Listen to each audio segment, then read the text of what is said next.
This conference will now be recorded.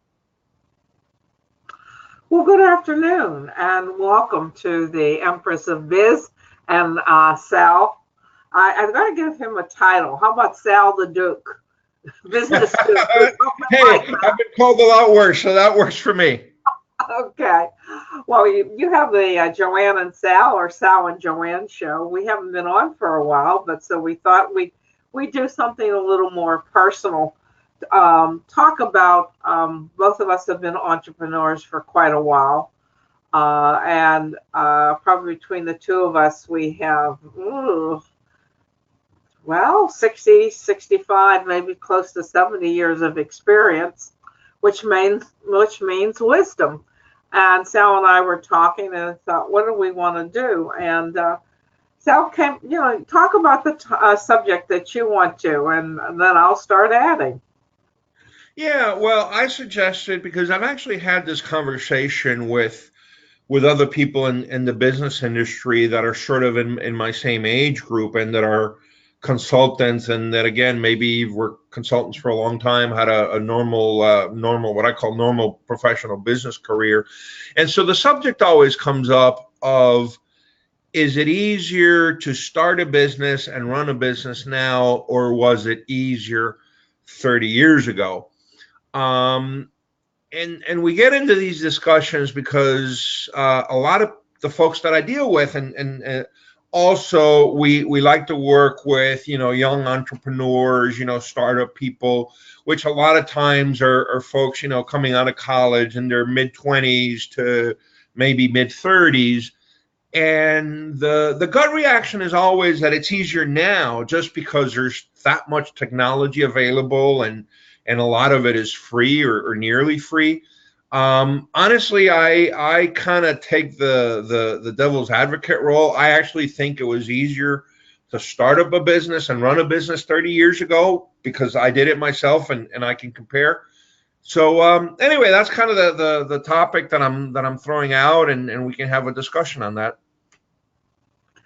Well, I'm probably going to take the dual position that it wasn't in a lot of ways easier. Today we have to deal with so many more regulations, hurdles that we have to jump. Uh, that uh, it makes it harder, but there's also more help. So it's kind of like a dual position. When I started, I was fortunate. I had two experienced business owners as partners, and I was the kid on the block. And I really, other than having the energy and the desire and the naivete, they threw me out to the lions a lot of times. You go out and sell that kid, and let's see. You meet with them, and let's see what you can do. Um, it was um, it was an interesting time. It was more difficult for me because I was a woman, a young woman, and the number of women who owned their business at that time was a lot smaller than the number of women who own their business now, and a lot more encouragement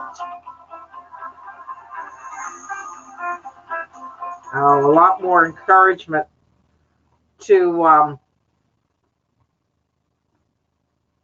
for men than there was for women. So that is I'm kind of caught in between, Sal. Yeah.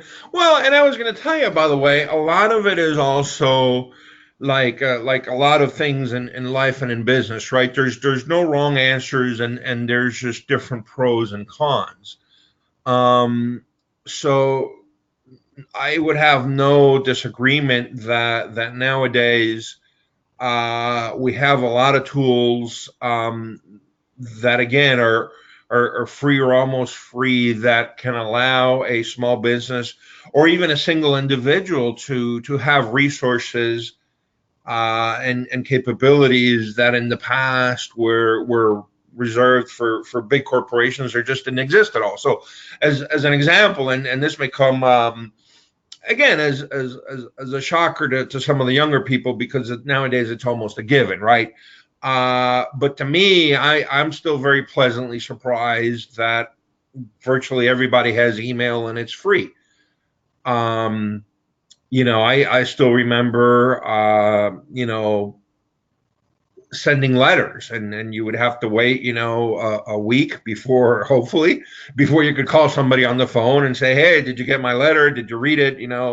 Now it's basically instantaneous in the email. You hit send, and 10 minutes later, you call them and you expect them to have it and have read it. Now, again, and a lot of my thought process goes back to maybe the mid 80s and forward. A lot of people had fax machines, even in individuals. So, if it was something that really needed to get there quickly, we had photocopying machines, we had Xerox machines, we had fax machines.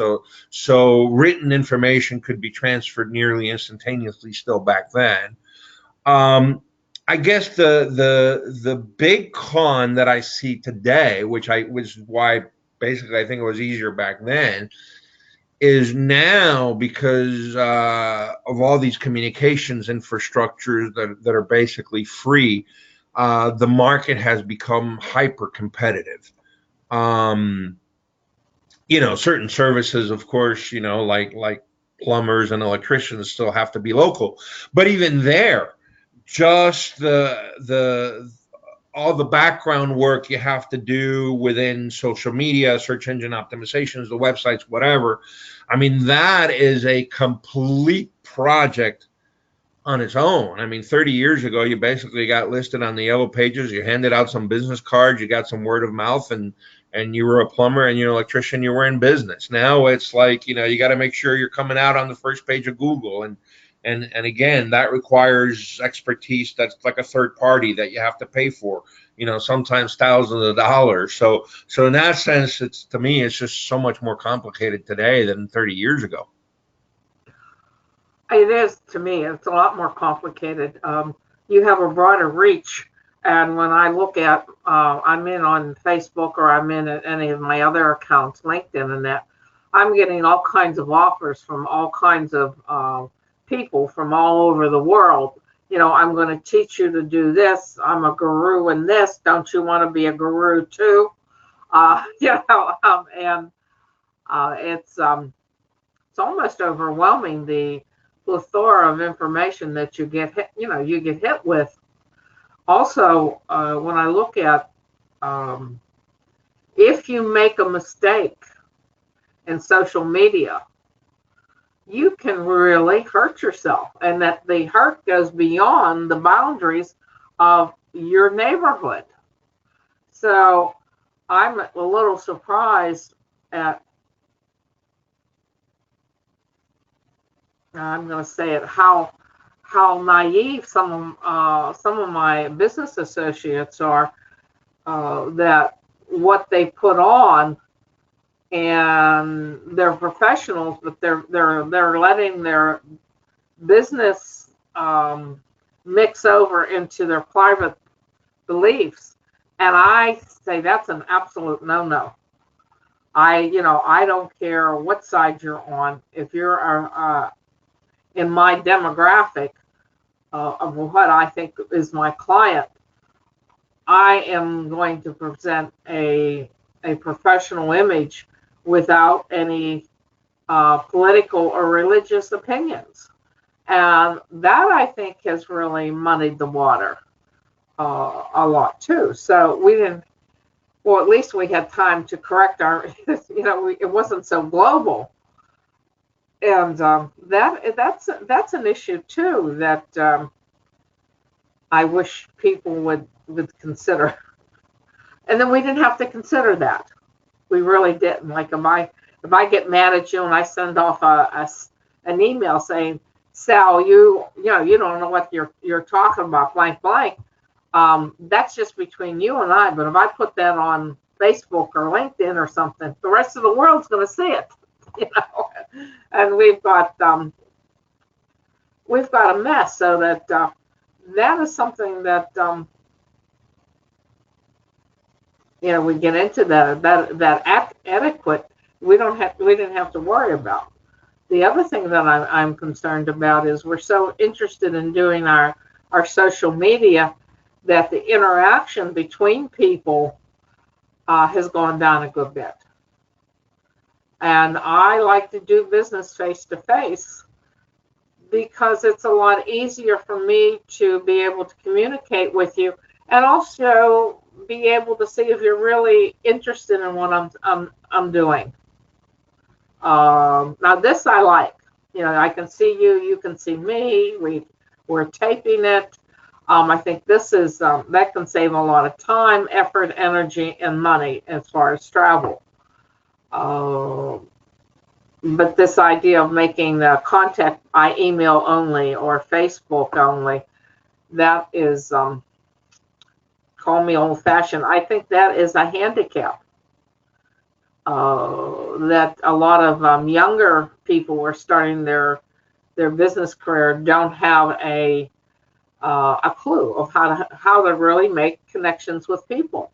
And that I think, our business depends on trust.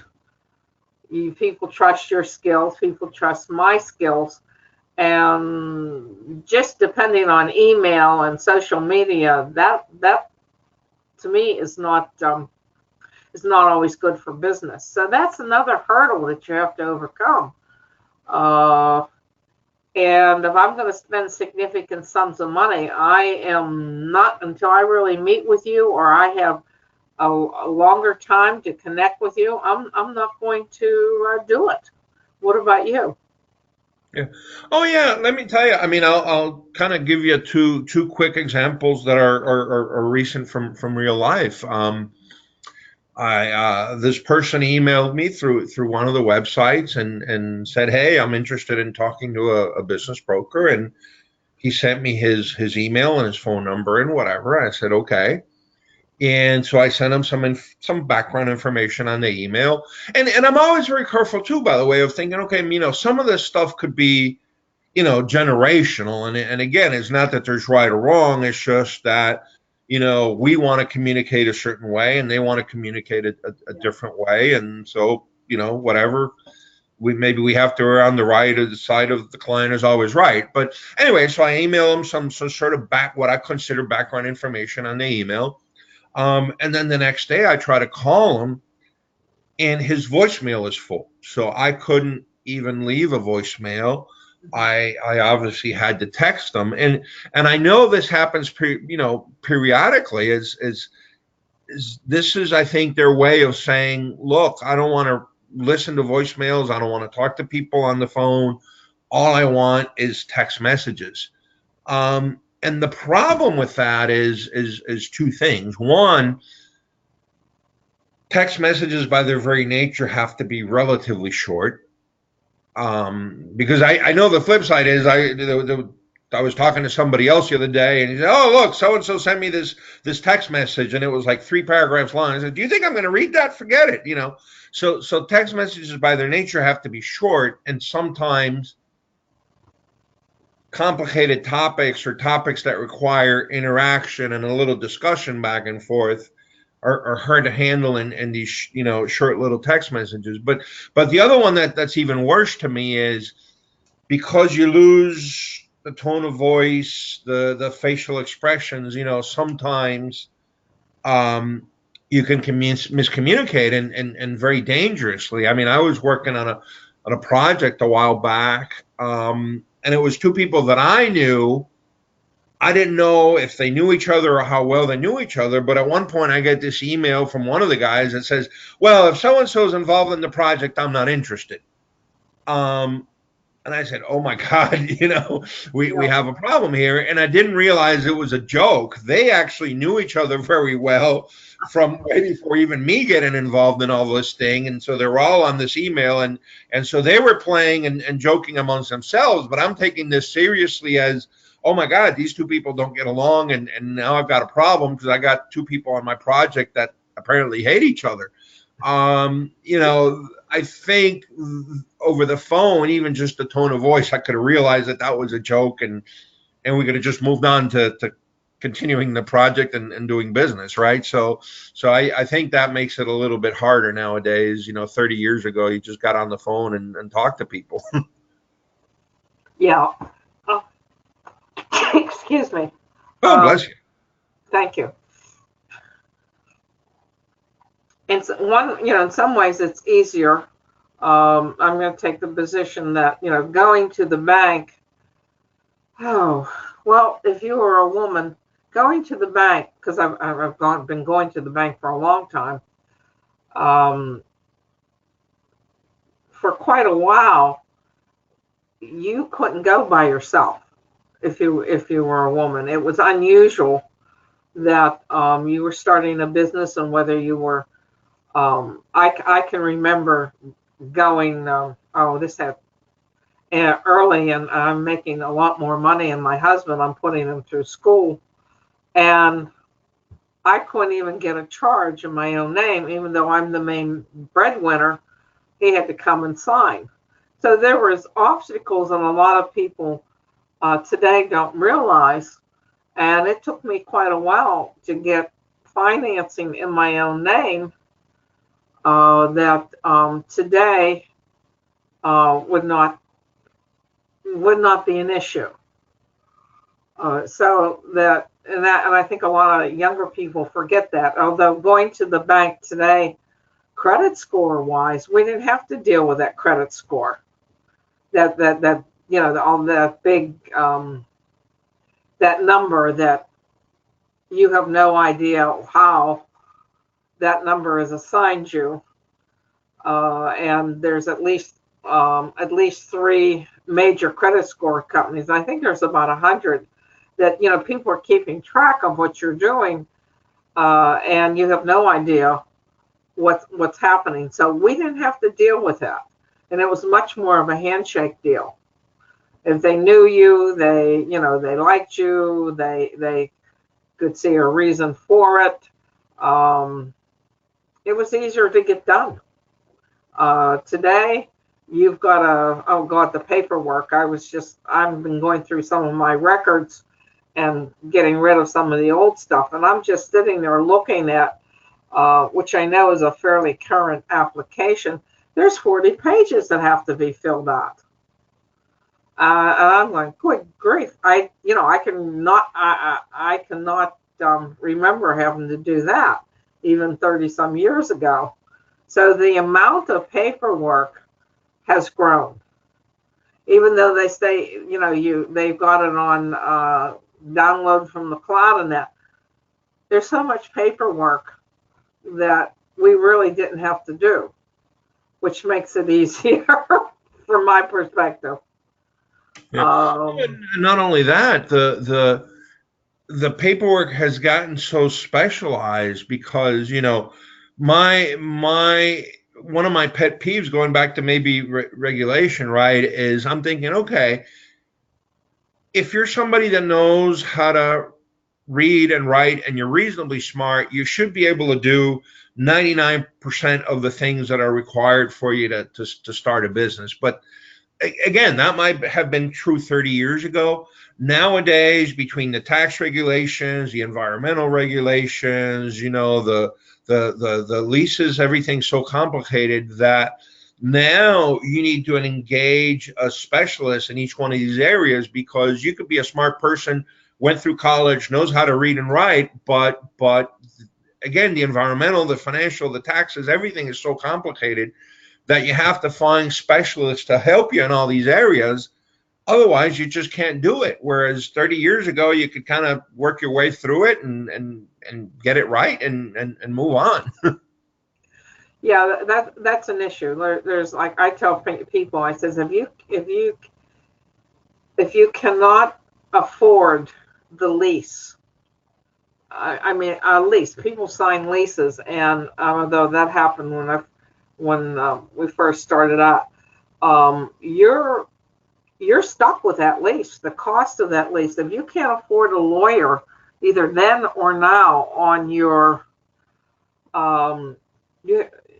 just start going into business and you can't afford some professional help then or now, don't go into business, because don't go into where you are actually signing a formal lease for a building or a rental space, because they're gonna you're on the hook, and people don't even realize that. So that's an issue that is as bad as it was then.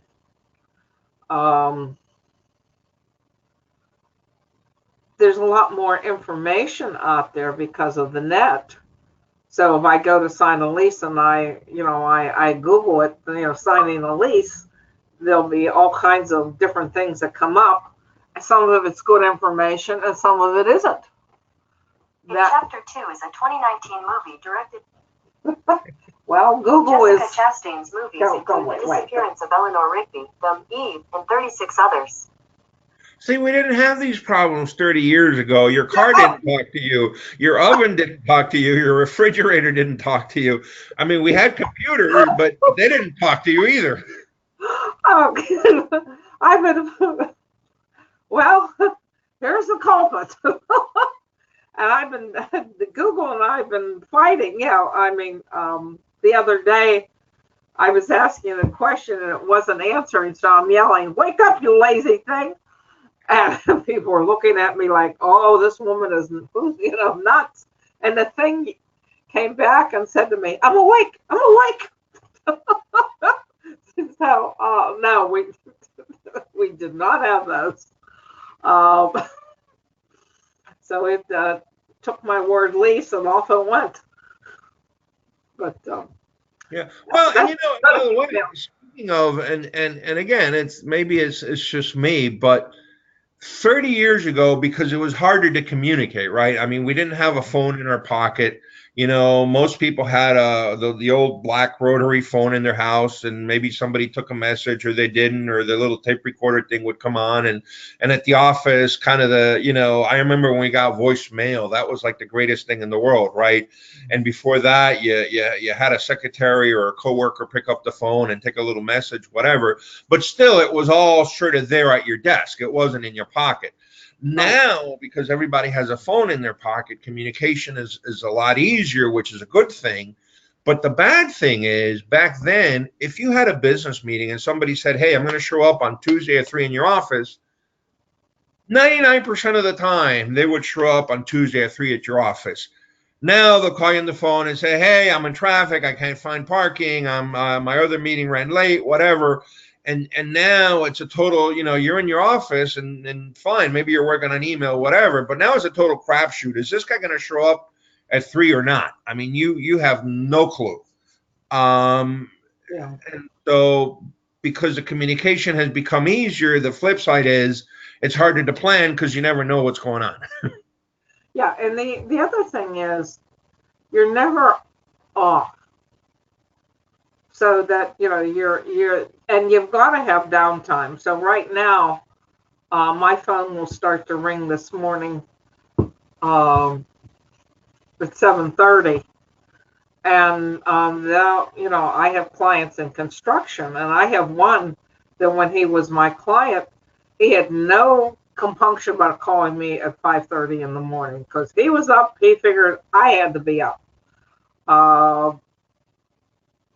And and I have some that work late, and I've had to learn to turn off the cell phone, turn off how people can reach me, so that I can get some downtime. And that's a bad side of instant communication. Always on. You do need to back off. And if the world's going to end, the world's going to end. We're all going to be involved in the ending of the world. But well, and by the way, it's not even an issue of always on, always being accessible to your client or your customers or your business partners or even your employees, whatever the case may be.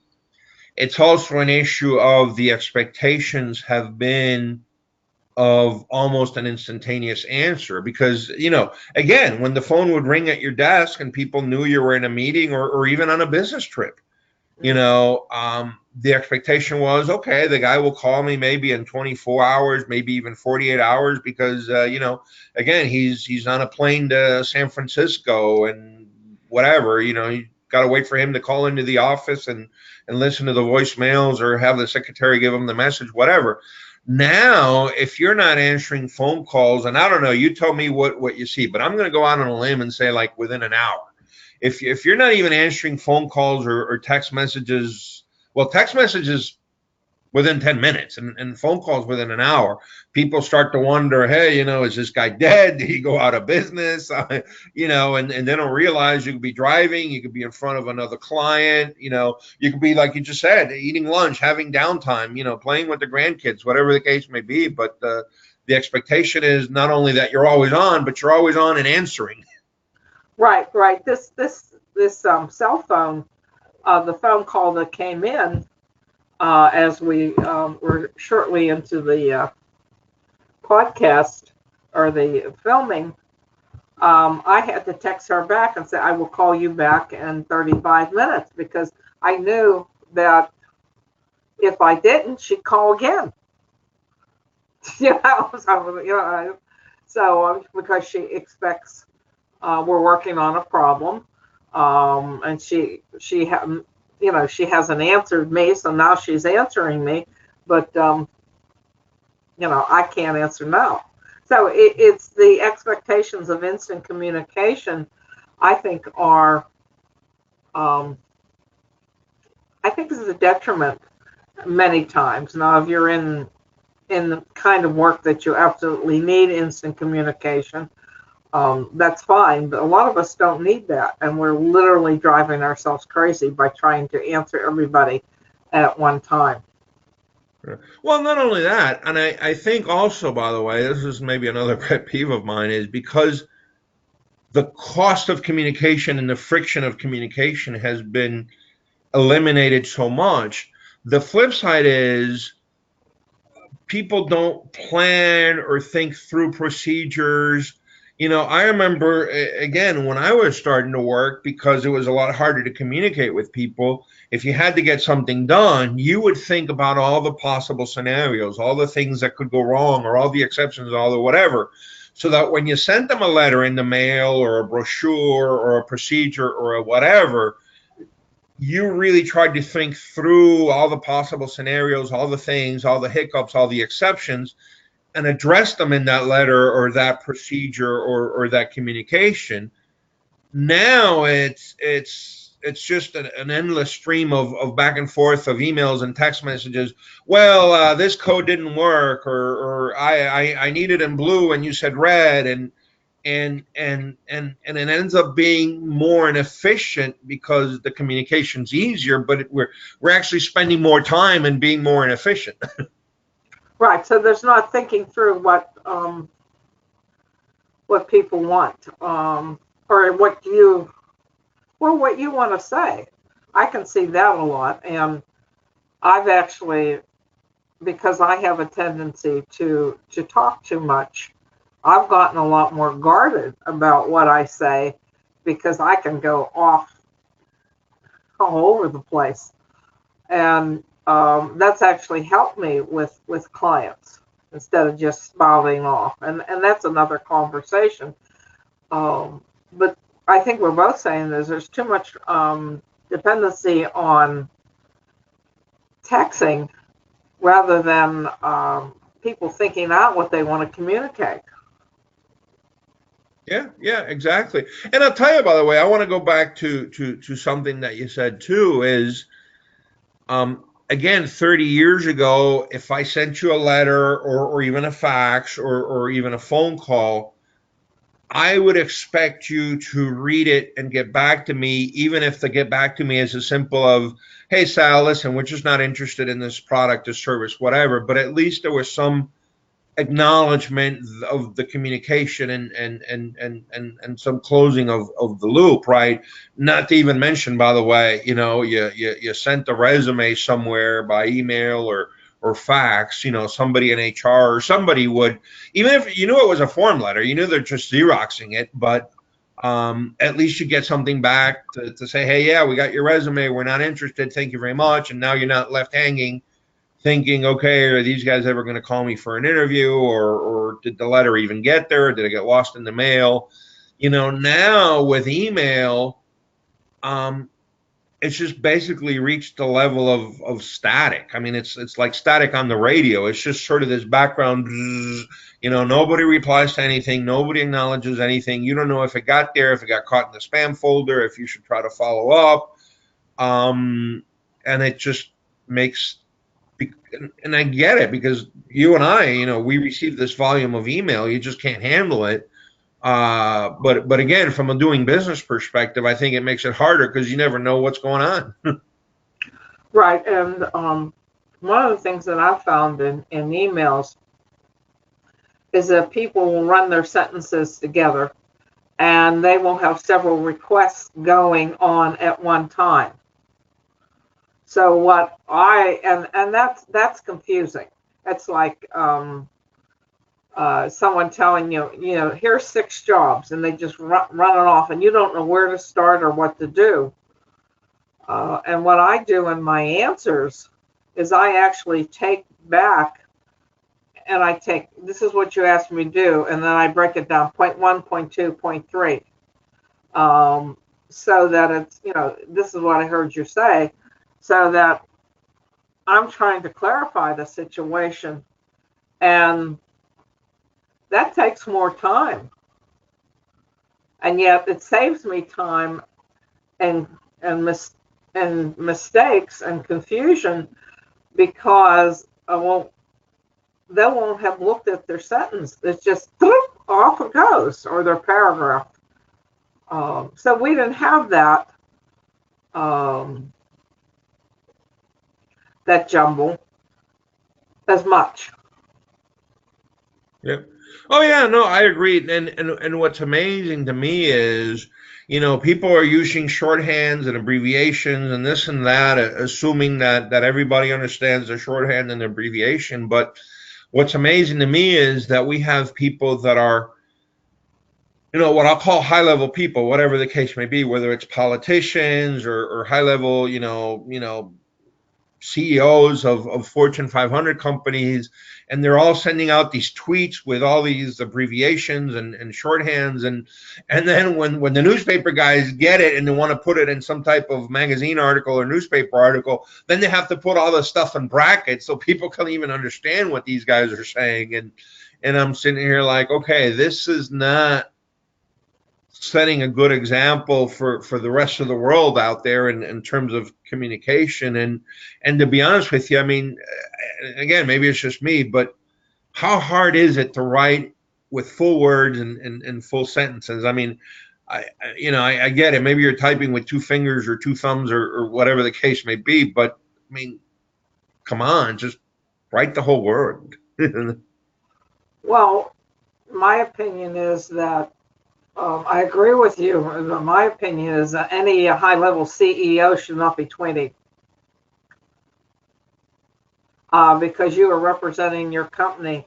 And I've seen some of those tweets, and I'm thinking, I don't want people seeing that. I don't want people thinking about my company that they're just shooting off their mouth without thinking. So I think there ought to be a law. Anybody that is shooting off their opinions in a big position shouldn't even be allowed to tweet. It's like, go away.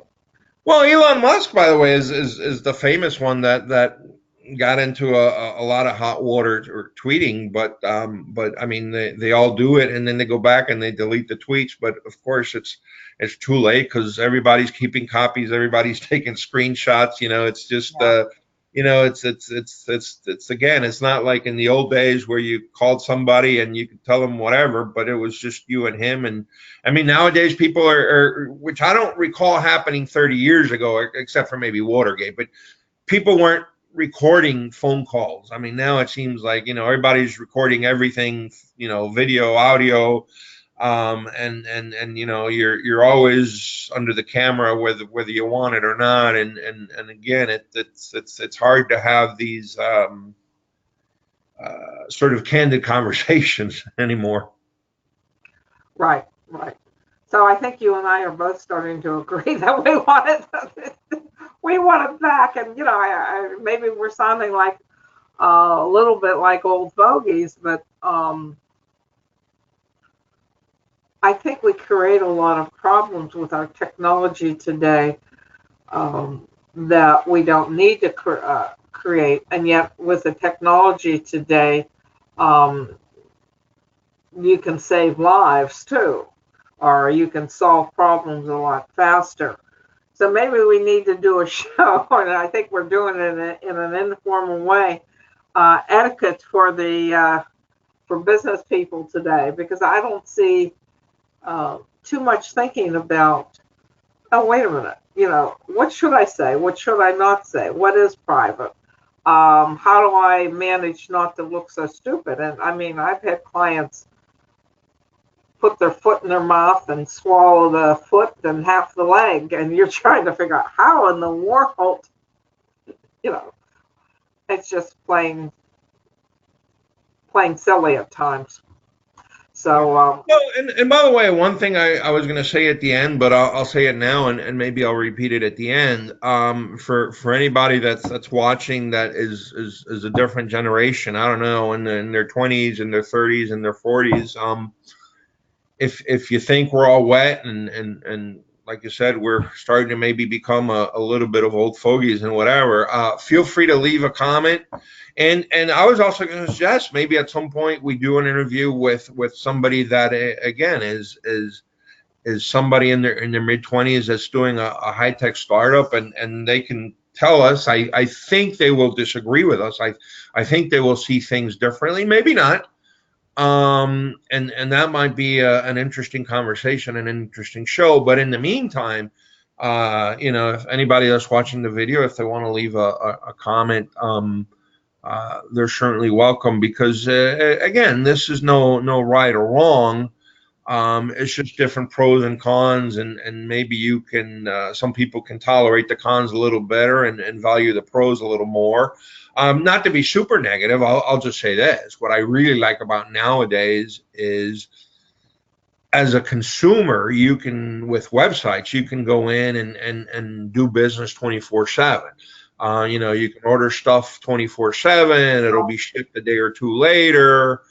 Um, so that to me is a big step forward.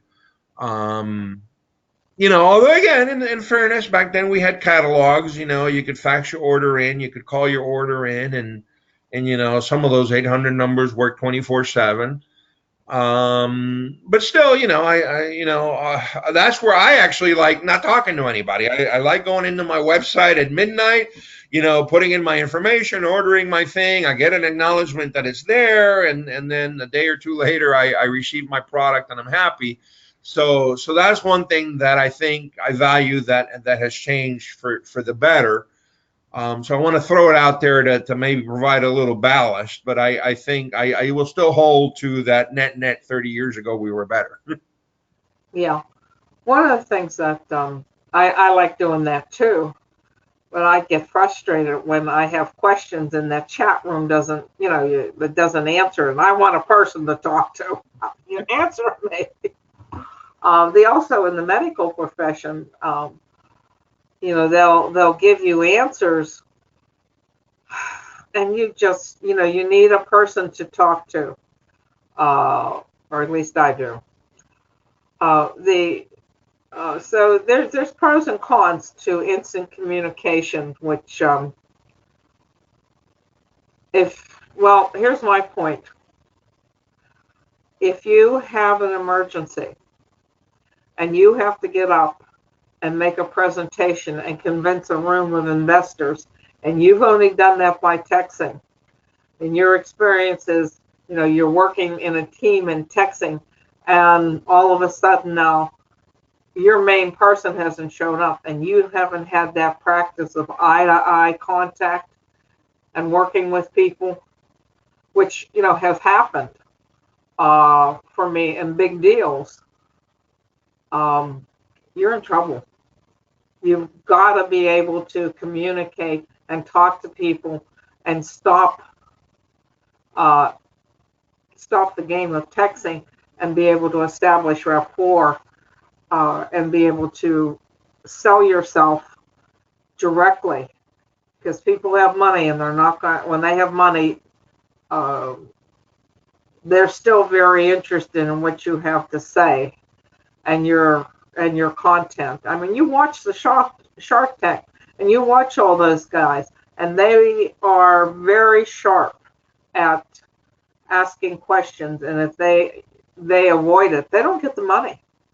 You have to be able to communicate verbally with people, because that's and to get the money, to stop a problem, to be able to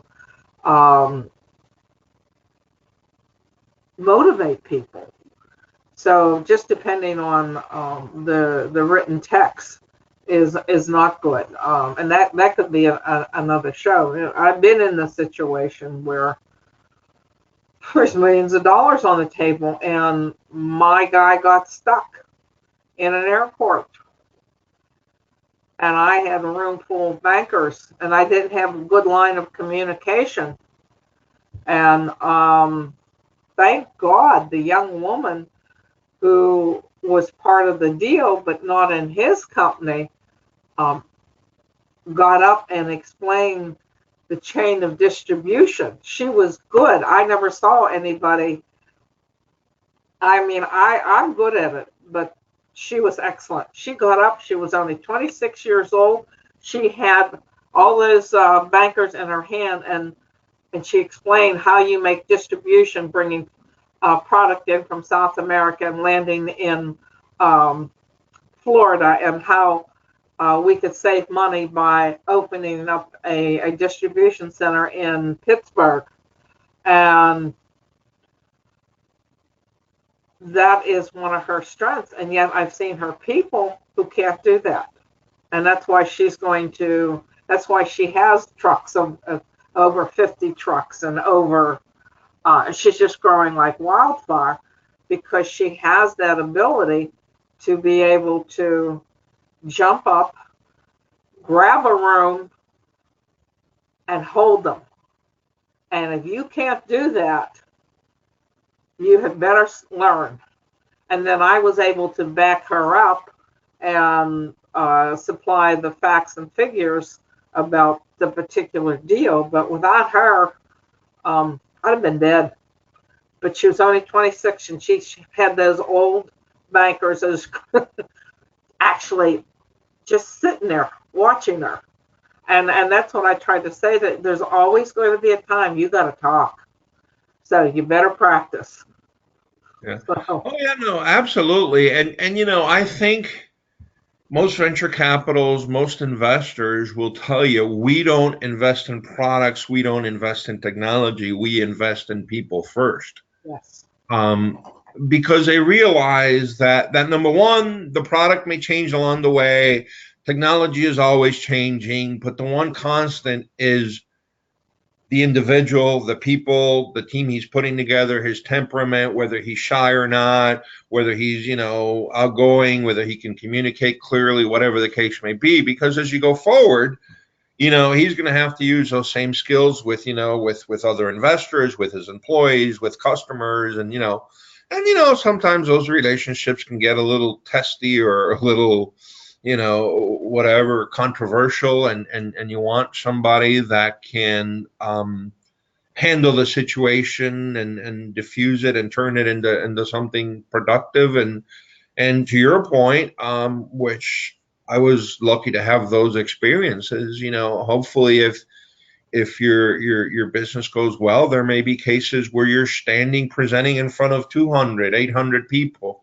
And trust me, that makes you nervous. I don't think if you don't get nervous, you're not human, but you have to leverage the situation and not get nervous, not get frightened, and do a good job in front of those 200, 800 people. Yeah. So, um, So our conclusions are, oh, some ways it's a lot easier 30 years ago. I actually think that the people have to try harder today.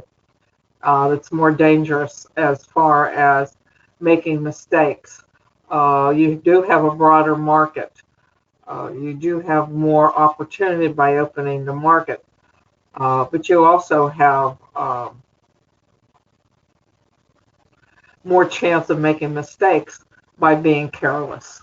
So that's something that you really have to think about. You also have more opportunity where people are presenting themselves in such a manner that it's not always best for you. And there's so much more fraud than there was before. So, it's a dual thing though. We're existing, we're making it, we're in the today's market. So we have to adapt. I just, it would be nice if some of the things that there was a little slower pace so you can have a better judgment on what you're saying and what you're doing is my point. Yeah. Well, and by the way, and maybe the last thing I'll say too is now a lot of people want to work with these sort of I'll call it virtual organizations for a lack of a better term, and that could be different things, and so one thing could be you have employees all over the world as opposed to everybody coming together in a single office. Or it could also be, hey, I've got, a bunch of part-time people or people in the gig economy or however you want to call it, as opposed to just regular full-time employees. And clearly that gives you some flexibility, maybe some cost reductions, access to some specialized talent that you wouldn't otherwise have. So again, I don't want to, everything is pros and cons, shades of gray. So I mean, there's some benefits to that, but there's also a lot of problems with that. And it's not clear to me that the benefits outweigh the problems. I think going back to what you said, it may be just the way things are evolving. You just don't have a choice, right? I mean, you don't have a choice to ignore the regulations, the environmental regulations. You don't have a choice to, ignore the tax and regulations and the banking, financial regulations and this and that and the other thing. So it may be just that you have to learn to adapt and leverage and get the maximum possible out of these virtual organizations, the gig economies, whatever. But I would say that that again it may be causing more problems than benefits, even though there's not a choice, because to stay competitive you have to do it, and that is its own little sort of race to the bottom. That you don't have the full-time employees with the loyalty, they get the benefits, the health plan, this, that, and the other thing. So there's a lot of races to the bottom, and that may be one race to the bottom is how we're treating people and employees and those relationships. So, but let me also say this before we disband, and I know we've been here for a while. If there's anybody that disagrees with us and wants to be on our show, I think both JoAnn and I have enough of an open mind to do a show and interview you and whatever the case may be. So if anybody feels strongly that we're all wet and completely way off base and wants to bring the counterpoint, because usually JoAnn and I'm not going to say we disagree, but we see things differently. This is one where I think we're more aligned than misaligned. But if there's somebody out there that thinks that we're completely all wet, we'd love to have you on and let you explain why we're all wet. Just don't tweet. Call us. Yes. Please. Think before you push that button. So JoAnn, I don't know. We've probably run out everybody's attention span. Do you want to maybe just to your point, give out your contact information so they can call you instead of tweet you, and then I'll do the same thing and we'll wrap it up. This JoAnn Forrester, 412. 412-440-6969. That is the office landline. The cell is 412-670-4322. The email is Empress, EMPRESS, of biz, B-I-Z, at gmail.com. We have a Facebook page, Empress of Biz, Listen, Learn, Prosper. So you can put some comments there or reach me there. And look forward to talking to you. I like to explore ideas, and I like to people to think about different ways that they can reach out and contact people and make a difference. Okay, Thank perfect. you, Sal. Well, I only have one cell phone, so for me it's a lot easier. But I am Sal Acosta. I'm a business broker. I help people buy and sell businesses. Easiest way to contact me is you can call me. I'll take text messages too. You can't fight that. Area code 484-358-9470. Again, 484-358-9470. If you'd like to email me, Sal, SAL459 at yahoo.com. Sal, SAL459 at yahoo.com. And again, feel free to leave comments on the YouTube page at the bottom. And if you feel strongly that we're way off base, then please let us know. And we'd love to have you on the show and interview you and allow you the opportunity to express the counterpoint. So that's it. Okay, thank you very much, and everybody have a profitable and prosperous week and month. Thank you. Thank you all.